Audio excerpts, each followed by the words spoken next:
Greetings, I'm Tim, welcome to our channel, and thank you for logging on as we continue our journey through the FP Journe catalog. Today we discuss the new FP Journe Octa Lune, distinguished from its predecessor by a more legible all-applique dial and a date that is twice the size of its predecessor. This watch, shown in 40mm, is also available as a 42.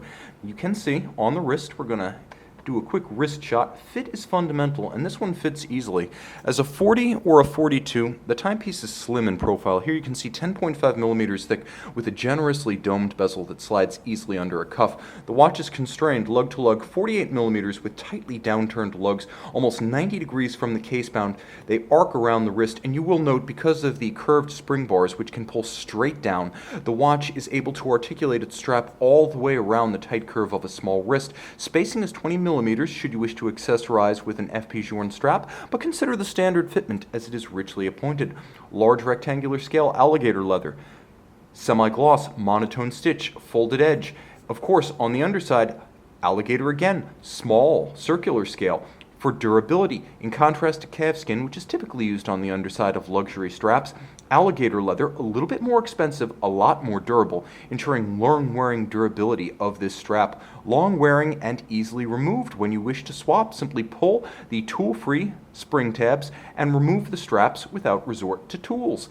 The pin buckle, always matching materials on an FP Journe watch, so we have a platinum buckle for a platinum watch, and you'll note that the stanchions and the bridge are at different levels, so when the strap is tucked into this buckle, it sits flat rather than stacking up over the wrist. Attention to detail in the micro and macro elements. The strength of the case band established by the overlap of the bezel as well as the case back over the mid case. You can see the slight lip and protrusion of both.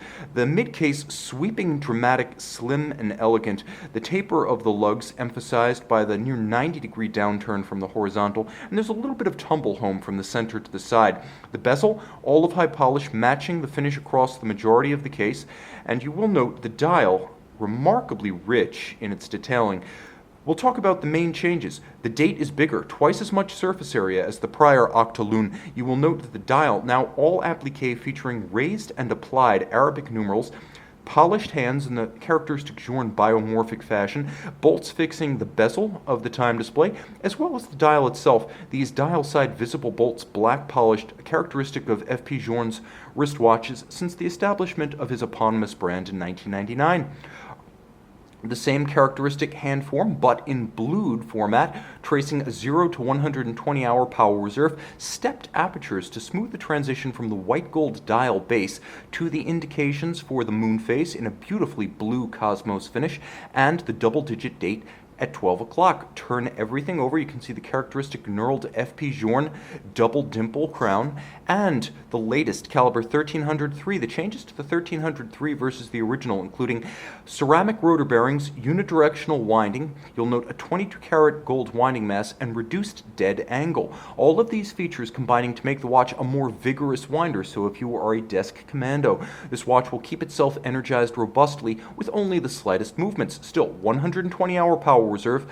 The timepiece beating away at 21,600 vibrations per hour with a very high inertia, oversized balance to keep good time. A stately and aesthetically pleasing 21,600 vibrations per hour, but it matches the accuracy of higher beat calibers thanks to 5-position adjustment such that it can keep chronometer grade time, a free-sprung architecture such that it can be very precisely regulated, has variable inertia nuts on the balance wheel itself, and of course with a free-sprung architecture very tough and resilient against shock.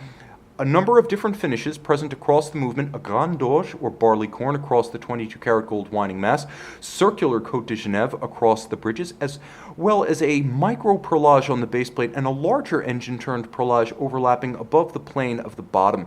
You will note that the center screw fixing the winding mass, the FP Journe marquee on the winding mass, as well as every screw head black polished, the highest standard of finish. All of the screw heads polished, their slots chamfered, and when I turn the watch flush to the camera, you can begin to see the edge or the lip of every bridge light up. That is the rounded, mirrored, hand-finished beveling chamfering known as anglage. Masterfully executed. When you invest in this watch, invest in a loop to enjoy it to the fullest. Of course, the entirety of the movement in 18 karat rose gold, 22 karat for the mass, 18 karat for the bridges and plates, the combination of the solid gold movement and the platinum case with the gold dial, making for the feeling of holding an Olympic medal or a championship medallion in the hand. A pleasure in the hand, even better on the wrist. You can see this Octa Lune and the entire FP Journe collection on our website, govbergwatches.com.